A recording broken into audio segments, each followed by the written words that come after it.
Alright, in this video we'll be looking at what happens when you raise something to the power of 0. Now you might know this already from previous years or something, but I just want to remind you of why it works this way, and stay to the end because there is something to think about even if you might know the general rule or pattern, okay? Now it's hard to think about, say, multiplying 0 copies of A together or anything like that. So to think about what this number must equal, we can try and think about how it should interact with other powers given the patterns we saw in the previous video. So what we saw was, say, if we multiply A0 by some other power, like A1, then the powers must add. Now, of course, 1 plus 0 is just 1, so now A to the power of 1 is just A.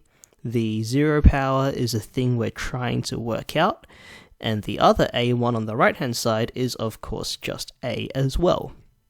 Which means the number in the blue box is the number that doesn't change anything when you multiply. See how A times that thing doesn't change what A equals, and so that number must be the number 1.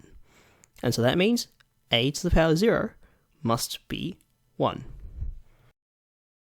But must that be true all the time? Now, I hope if you are paying attention to that line of reasoning, there should have been one step that kind of bothered you, right? We claimed that only one number fit into this equation, which is the number 1. But it's worth asking, is 1 the only number that could go in this blue box and make the equation valid? Right, and I think the answer is yes, if we're looking for a number that works for all values of A. If it's got to work for every single number that A could be, then yes, it's got to be 1.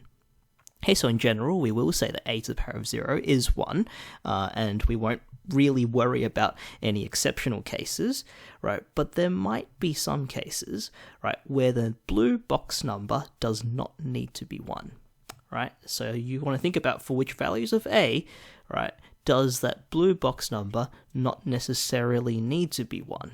Alright, I'll leave you to think about that and get back to me with an answer. But for now, that's all. And in general, yes, we will say that anything to the power of 0 is 1. Okay, but let me know if you come up with anything, and I'll see you next time.